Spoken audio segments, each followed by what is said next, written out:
আপনারা দেখছেন shine TV, আপনাদের সঙ্গে আমি মেঘা। শুরু করছি আজকে শাইন নিউজ। শুরুতেই চোখ রাখবো এই মুহূর্তের হেডলাইন্সে। জোটের পথে আরো এক ধাপ এগোলো সিপিএম।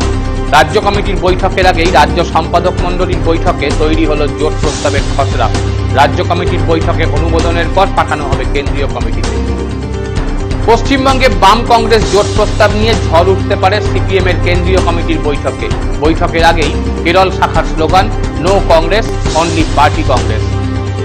বাম কংগ্রেস জোট আবহের মধ্যেই জমিয়াতে উলেমায়ে হিন্দ নেতা সিদ্দিকুল্লাহ চৌধুরীর সঙ্গে নবান্নে বৈঠক করলেন মুখ্যমন্ত্রী মমতা বন্দ্যোপাধ্যায়। তৃণমূলের টিকিটেই প্রার্থী হচ্ছেন সিদ্দিকুল্লাহ চৌধুরী ও রেজ্জাক মোল্লা, খবর তৃণমূল সূত্রে।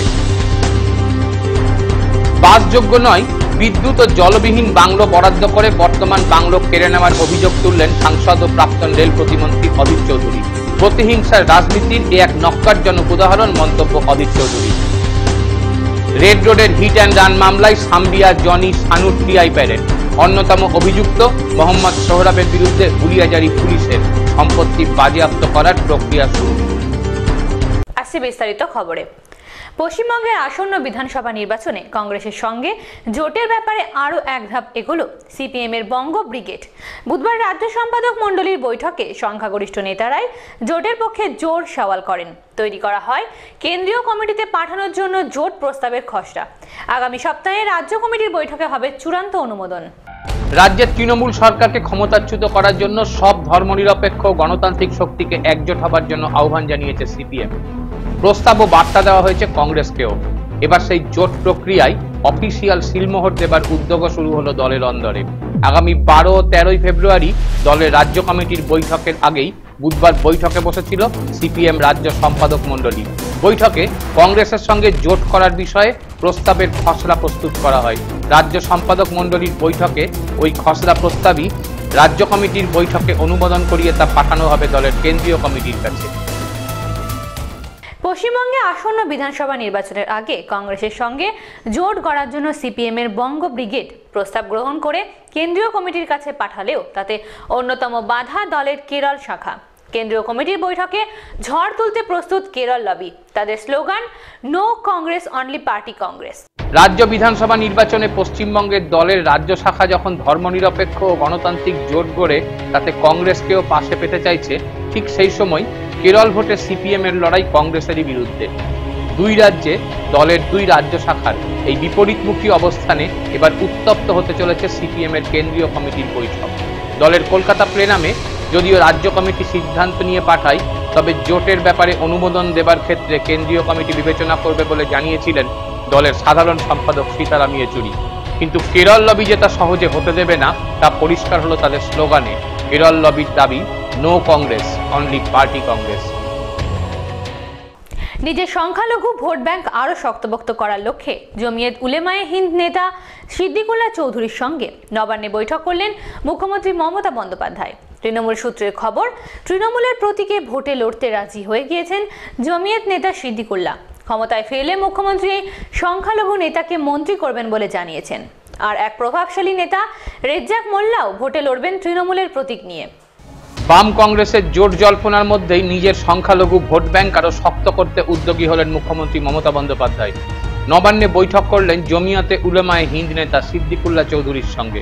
নবান্ন সূত্রের খবর, সিদ্দিকুল্লাহ চৌধুরীকে তৃণমূলের প্রতীকে ভোটে লড়াইয়ের প্রস্তাব দেন মুখ্যমন্ত্রী। তাকে জিতলে মন্ত্রিসভায় আনার আশ্বাসও দেন তিনি। সিদ্দিকুল্লাহর ঘনিষ্ঠ আরো কয়েকজন তৃণমূলের টিকিটে লড়বেন বলে জানা গেছে। বহিষ্কৃত সিপিএম নেতা রেজ্জাক মোল্লাও আগামী 12 তারিখ নেতাজি ইন্ডোরের সভায় তৃণমূলে যোগ দিতে পারেন বলে সূত্রের খবর। তিনিও তৃণমূলের টিকিটে লড়বেন বলে জানা গেছে। বাসযোগ্য বিকল্প বাড়ি না দিয়ে মতিবাগের বাংলো থেকে তাকে উৎখাত করার জন্য ফের প্রতিহিংসা বলে অভিযোগ করলেন কংগ্রেস সাংসদ ও প্রাক্তন রেল প্রতিমন্ত্রী অধীর চৌধুরী। বুধবার সাংসদ বলেন, হুমায়ুন রোডে যে বাংলো তাকে বরাদ্দ করা হয়েছে তার বিদ্যুৎ সংযোগ নেই, জলের লাইন কাটা, অথচ বর্তমান বাড়িতেও জল বিদ্যুৎ কাটা হয়েছে মোদির বিরুদ্ধে মুখ খোলার মাসুল শুনতে হচ্ছে বলে অভিযোগ অধীর চৌধুরীর। কলকাতার রেড রোডে হিট অ্যান্ড রান মামলায় অন্যতম অভিযুক্ত সাম্বিয়া সোহরাব, জনি ও শানুর আজ টিআই প্যারেড করা হচ্ছে। ওই দিন ঘাতক অডি গাড়ির স্টিয়ারিং কার হাতে ছিল তা জানতে 22 জন প্রত্যক্ষদর্শীকে নিয়ে এই টিআই প্যারেড করানো হচ্ছে। অন্যদিকে অভিযুক্ত মোহাম্মদ সোহরাবের খোঁজে হুলিয়া জারি করল কলকাতা পুলিশ। চলছে ব্যাপক তল্লাশি, সম্পত্তি বাজেয়াপ্ত করার প্রক্রিয়া শুরু হলো পুলিশের তরফে। জোট নিয়ে তৎপর কংগ্রেস। রাজ্যের আসন্ন বিধানসভা নির্বাচনে বাম কংগ্রেস জোট নিয়ে তৎপরতা জারি রয়েছে কংগ্রেস শিবিরে। দলের সহসভাপতি রাহুল গান্ধীর ডাকে তার বাসভবনে গিয়ে বৈঠক করেছেন রাজ্য কংগ্রেসের সর্বশীর্ষ নেতা নেত্রীরা। সেখানে সম্ভাব্য জোট নিয়ে নেতারা তাদের মতামত জানান। কেউ কেউ একলা চলার সওয়াল করেন। সিদ্ধান্ত নেবেন দলের সভানেত্রী স্বয়ং সোনিয়া গান্ধী। সভানেত্রীর কাছেও তার দরবার কংগ্রেস নেতাদের। বাম কংগ্রেস জোট হলে সম্ভাব্য কত আসন পেতে পারে জোট, সেই বিষয়ে কেন্দ্রীয়বাড়ি পরিসংখ্যান দলীয় হাইকমান্ডকে জানান কংগ্রেস নেতা ওম প্রকাশ মিশ্র। রাহুল গান্ধীর কাছেও দলের অধিকাংশ নেতারা বাম কংগ্রেস জোট করার পক্ষেই সওয়াল করেন। উল্লেখ্য এটাই যে তৃণমূলের সঙ্গে জোটের প্রসঙ্গে সব নেতাই নেতিবাচক মনোভাব নেন, ফলে বামেদের সঙ্গে জোটের সম্ভাবনা উজ্জ্বল হয়েছে। রাজ্য কংগ্রেসের শীর্ষ নেতারা দলের সভানেত্রীর সঙ্গে যে যার মতো করে দেখা করেছেন। আবু হাসেম খান চৌধুরী, প্রদীপ ভট্টাচার্য, মানস ভূঁইয়ারা দেখা করেছেন সভানেত্রী সোনিয়া গান্ধীর সঙ্গে। এখন সভানেত্রী কি সিদ্ধান্ত নেন তার দিকেই তাকিয়ে রয়েছে কংগ্রেসের রাজ্য নেতারা। 100 দিনে কাজেই আস্থা। MGNREGS বা 100 দিনের প্রকল্পে দেরিতে হলেও আস্থা রাখতে হলো কেন্দ্রের নরেন্দ্র মোদী সরকারকে। 100 দিনের কাজের বরাদ্দ ছাঁটাই করে এই প্রকল্পের টাকা অপচয় হচ্ছে বলে তুমুল সমালোচনা করেছিলেন প্রধানমন্ত্রী স্বয়ং। অথচ 5 রাজ্যের ভোটের আগে সেই প্রকল্পকেই বৈপ্লবিক বলে ব্যাখ্যা করে এর বরাদ্দ বাড়ানোর কথা ঘোষণা করলেন কেন্দ্রীয় অর্থমন্ত্রী অরুণ জেটলি। মুখে বড় বড় কথা বলেও 5 রাজ্যের ভোটের মুখে ভোল বদল করে 180 ডিগ্রি ঘুরে পুরনো ইউপিএ সরকারের চালু করা মহাত্মা গান্ধী গ্রামীণ কর্মনিশ্চয়তা প্রকল্প বা MGNREGS সম্বন্ধে অবস্থান বদল করল কেন্দ্রীয় সরকার। 100 দিনের কাজের জন্য আগের সরকারের আনা এই আইনকে বৈপ্লবিক ও অর্থনৈতিক সামাজিক উন্নয়নের চাবিকাঠি বলেও বর্ণনা করলেন কেন্দ্রীয় অর্থমন্ত্রী অরুণ জেটলি। কেন্দ্রীয় অর্থমন্ত্রী জানান, চলতি আর্থিক বছরে MGNREGS প্রকল্পে বরাদ্দ 34,000 কোটি টাকা থেকে বাড়িয়ে 37,000 কোটি টাকা করা হয়েছে। অথচ এই সেদিনও পশ্চিমবঙ্গের মুখ্যমন্ত্রী মমতা বন্দ্যোপাধ্যায় 100 দিনের প্রকল্পে কেন্দ্র বরাদ্দ ছেঁটে দিয়েছে বলে তোপ দেখেছেন। কিন্তু 5 রাজ্যের ভোটের আগে দেরিতে হলেও কেন্দ্রের এই বোধোদয়ে খুশি রাজ্যের গ্রামীণ মানুষ ও রাজ্য প্রশাসন। অভিযোগ সর্দারের নামে। ধর্ষণের ঘটনায় অভিযুক্ত হলেন ভারতীয় হকি দলের সফল অধিনায়ক সর্দার সিং। বিয়ের প্রতিশ্রুতি দিয়ে হকি দলের অধিনায়ক তাকে ধর্ষণ করেছে বলে অভিযোগ করেন সর্দার সিং এর বাগদত্তা। লুধিয়ানা থানায় এই অভিযোগ দায়ের করা হয়। পুলিশ ঘটনার তদন্ত শুরু করেছে। সময় এখন একটি বিজ্ঞাপন বিরতির সঙ্গে থাকুন শাইন নিউজ।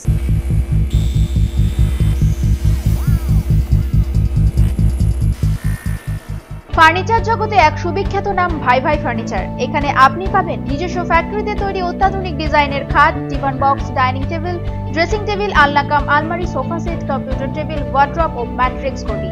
ভারতবর্ষের যে কোনো জায়গায় ফার্নিচার ডেলিভারি দেওয়া হয়। এছাড়াও 50 কিলোমিটার পর্যন্ত রয়েছে ফ্রি ডেলিভারি।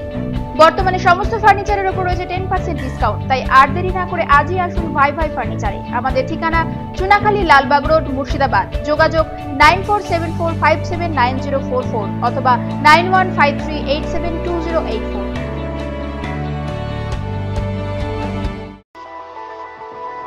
বহরমপুর শহরের সর্বপ্রথম এবং একমাত্র প্রিভেন্টিভ বিশেষজ্ঞ ডেন্টাল চেম্বার। এখানে সমস্ত দাঁতের চিকিৎসা MDS ডেন্টাল সার্জন দ্বারা করা হয়। চিকিৎসা করছেন assistant professor doctor M Sarkar. আমাদের ঠিকানা dental chamber Mediworld, 1/3 KK Banerjee road, Berhampore, Murshidabad, girls কলেজের পেছনে।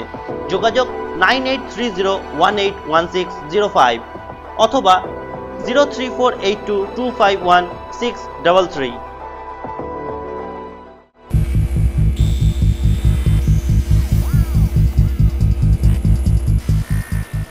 নতুন পদে রাজীব কুমার। কলকাতার নতুন নগরপাল হিসাবে বুধবার দায়িত্ব নিলেন রাজীব কুমার। তিনি সুরজিৎ কর পুরকায়স্থের স্থলাভিষিক্ত হলেন। এদিনই সুরজিৎ কর পুরকায়স্থ দায়িত্ব বুঝিয়ে দিলেন উত্তরসূরি রাজীব কুমারের হাতে।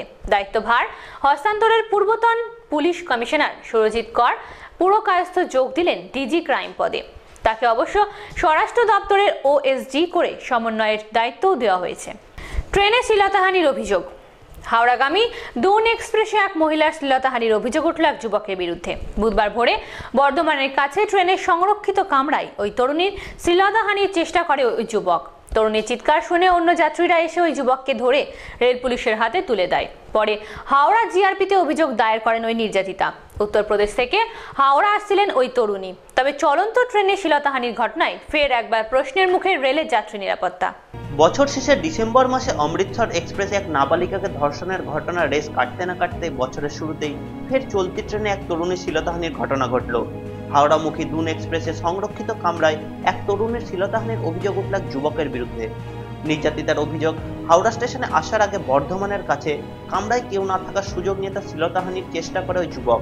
তার চিৎকার শুনে আশেপাশে রেল যাত্রীরা ওই যুবককে ধরে ফেলে।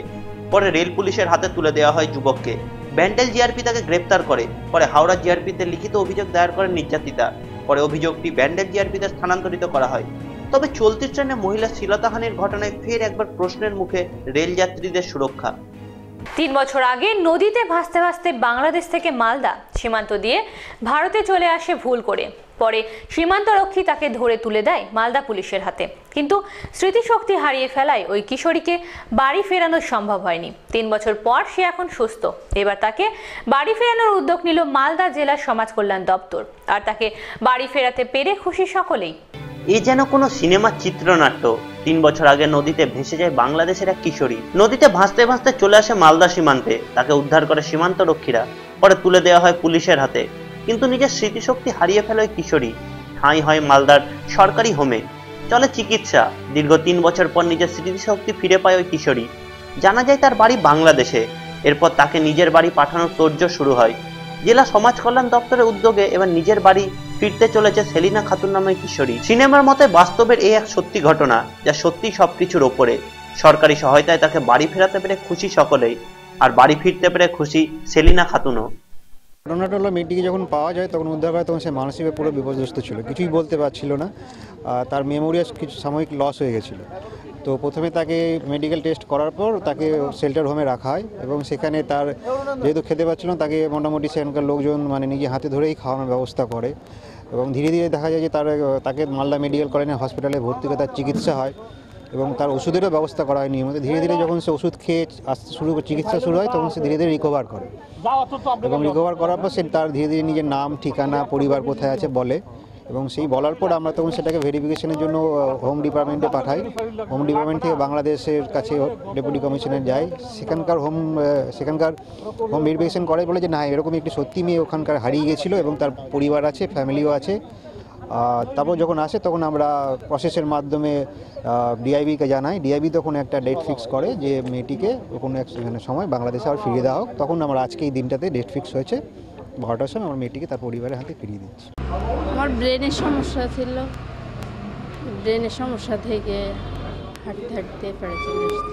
সেটা একটা নদী দেখছি, নদী দেখে সাঁতার কাটছি, সাঁতার কেটে ফেড়ে আসছি। আর দাঁড়িয়ে বাড়িতে মা আছে, বাবা আছে।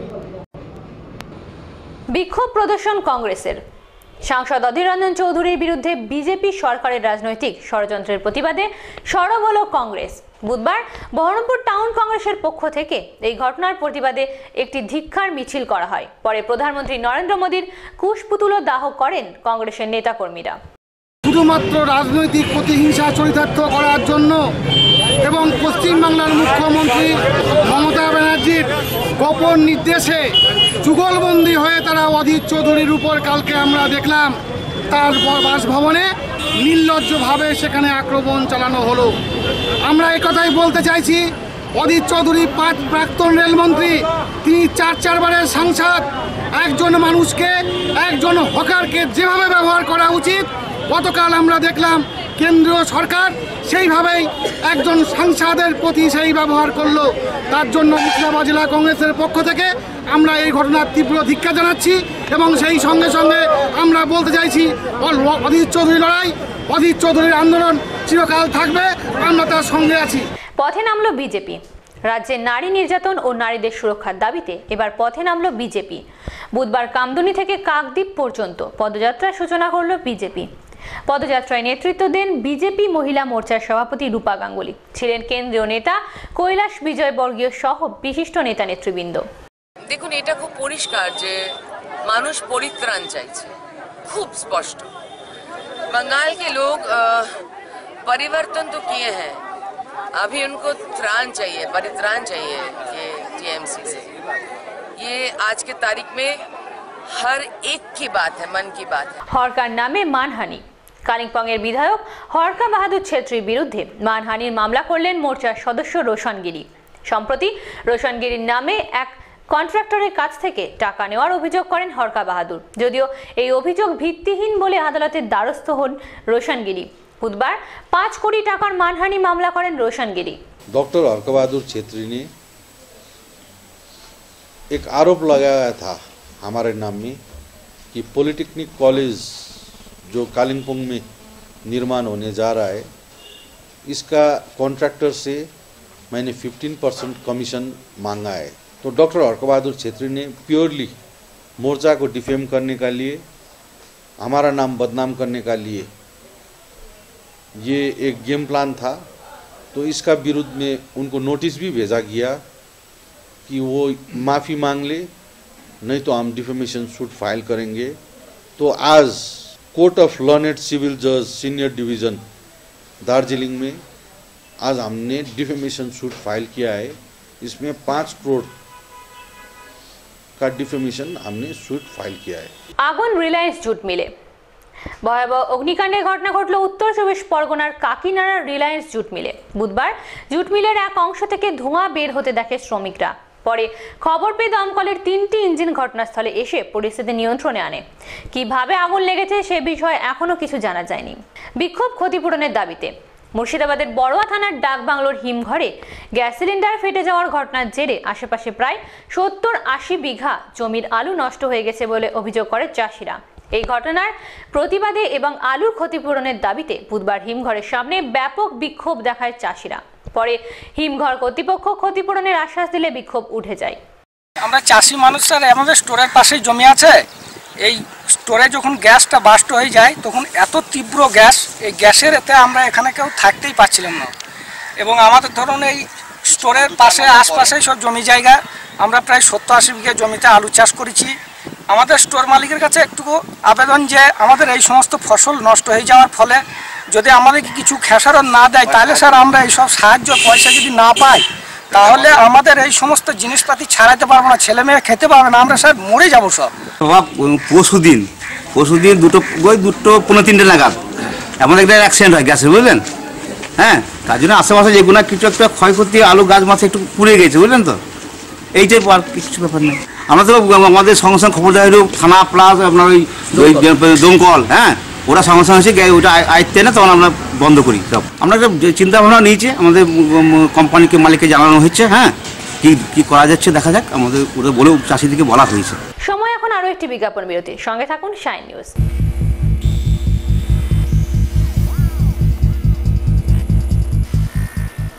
চিকিৎসা অনেক, গন্তব্য এক।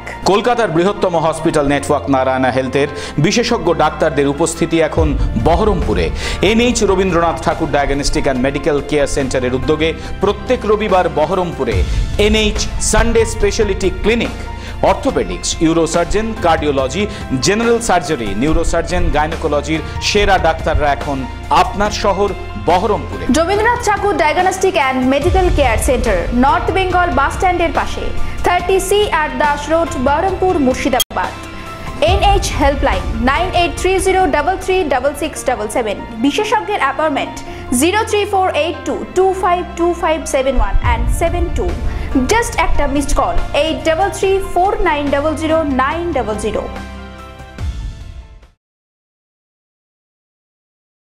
কখনো রাজনীতি, কখনো সংস্কৃতি, হয় সামাজিক উৎসব নয়তো জটিল কোনো সমস্যা, বড় খবরের উপাদান নিয়ে ভাবনা অথবা পর্যবেক্ষণ, আলোচনা, বিশ্লেষণ।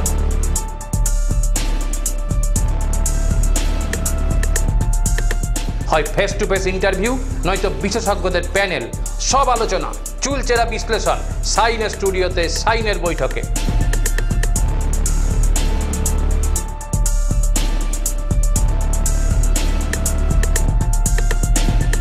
সাইনের বৈঠক একটি সাইন টিভি উপস্থাপনা।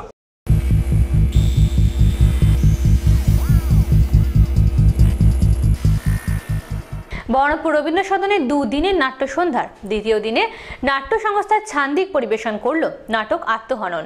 নাটক ও নির্মাণ শক্তিনাথ ভট্টাচার্য।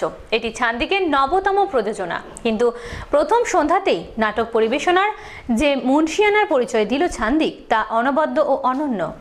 চোখের সামনে ঘটতে থাকা অপরাধ, রাজনীতির লোকেদের একে অন্যকে মেরে ক্ষমতা দখল, এসব দেখে স্থির থাকতে পারেনি এক মেধাবী ছাত্র।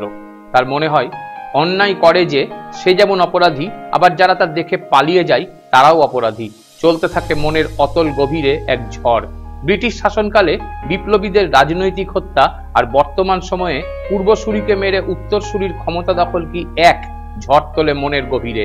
এক অসাধারণ মনস্তত্ত্বের টানা পড়েন এই নাটকে, যা অপূর্ব অভিনয় দক্ষতায় উপস্থাপিত করেন অভিনেতা অভিনেত্রীরা।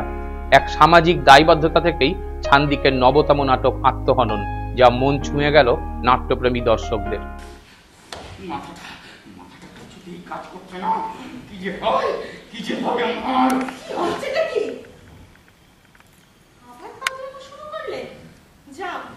লরির ধাক্কায় মৃত্যু হলো এক বাইক আরোহীর। ঘটনাটি ঘটেছে শিলিগুড়ির প্রধাননগর থানার হিলকাট রোডে। খবর পেয়ে প্রধাননগর থানার পুলিশ এসে মৃতদেহটি উদ্ধার করে ময়নাতদন্তের জন্য পাঠায়। ঘাতক লরিটি আটক করেছে পুলিশ। লরির চালক পলাতক, তবে মৃতের পরিচয় এখনো জানা যায়নি। কি হয়েছিল, বাইক নিয়ে আসছে, ও গাড়ি রাস্তাতে যাচ্ছে, তো এইখানে মনে হয় ঠিক করেছে নাকি ঠিক বলতে পারছি না। এই জায়গাটার মধ্যে গাড়িটা এই সাইডে বললো, লোকটা ওই সাইডে বললো, কোন গাড়ির নিচে পড়ে গেছে বুঝতে পারলাম না। আওয়াজটা পাইলাম, খালি আমরা দোকানে ছিলাম, আওয়াজ হলো বাস। আসছি খেলার খবরে।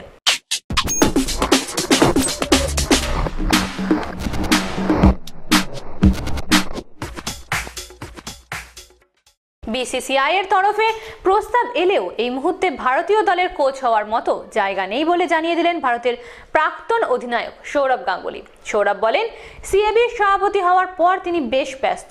এই মুহূর্তে তিনি ভারতীয় দলের কোচ হওয়ার মতো গুরু দায়িত্ব নেওয়ার জন্য এখন তিনি প্রস্তুত নন। আপাতত সিএবির সভাপতির দায়িত্ব পালন করতে চান বলে জানিয়ে দেন সৌরভ গাঙ্গুলি। আসন্ন টি-20 বিশ্বকাপে ভারতকে ফেভারিট দল বলে মত প্রকাশ করলেন মাস্টার ব্লাস্টার সচিন তেন্ডুলকর। সচিন বলেন, ভারতীয় দলের তরুণ ক্রিকেটার ও প্রবীণ ক্রিকেটারদের যথেষ্টই ভারসাম্য রয়েছে। অস্ট্রেলিয়ার বিরুদ্ধে টি-20 সিরিজে যা প্রমাণ হয়ে গেছে। তিনি আরও বলেন, দেশের মাটিতে খেলার বাড়তি সুবিধা পাবে ক্রিকেটাররা, তাই ফের টি-20 বিশ্বকাপ জেতার সম্ভাবনা রয়েছে ভারতের কাছে। শাইন নিউজ শেষ করার আগে এই মুহূর্তে হেডলাইন্স আরও একবার। জোটের পথে আরও এক ধাপ এগোলো সিপিএম। রাজ্য কমিটির বৈঠকের আগেই রাজ্য সম্পাদক মণ্ডলীর বৈঠকে তৈরি হলো জোট প্রস্তাবের খসড়া। রাজ্য কমিটির বৈঠকে অনুমোদনের পর পাঠানো হবে কেন্দ্রীয় কমিটিতে। পশ্চিমবঙ্গে বাম কংগ্রেস জোট প্রস্তাব নিয়ে ঝড় উঠতে পারে সিপিএম এর কেন্দ্রীয় কমিটির বৈঠকে। বৈঠকের আগেই কেরল শাখার slogan, no Congress, only party Congress. বাম কংগ্রেস জোট আবহের মধ্যেই জমিয়াতে উলেমায়ে হিন্দ নেতা সিদ্দিকুল্লাহ চৌধুরীর সঙ্গে নবান্নে বৈঠক করলেন মুখ্যমন্ত্রী মমতা বন্দ্যোপাধ্যায়। তৃণমূলের টিকিটেই প্রার্থী হচ্ছেন সিদ্দিকুল্লাহ চৌধুরী ও রেজ্জাক মোল্লা, খবর তৃণমূল সূত্রে। বাসযোগ্য নয়, বিদ্যুৎ ও জলবিহীন বাংলো বরাদ্দ করে বর্তমান বাংলো কেড়ে নেওয়ার অভিযোগ তুললেন সাংসদ ও প্রাক্তন রেল প্রতিমন্ত্রী অধীর চৌধুরী। প্রতিহিংসার রাজনীতির এ এক নক্কারজনক উদাহরণ মন্তব্য অধীর চৌধুরী। রেড রোডের হিট অ্যান্ড রান মামলায় সাম্বিয়া জনি সানুর টিআই প্যারেড। অন্যতম অভিযুক্ত মোহাম্মদ সোহরাবের বিরুদ্ধে হুলিয়াজারি পুলিশের, সম্পত্তি বাজেয়াপ্ত করার প্রক্রিয়া শুরু। এখনকার মতো শাইন নিউজ এই পর্যন্তই। আপনারা দেখছেন শাইন টিভি, সবার সাথে সবার কাছে।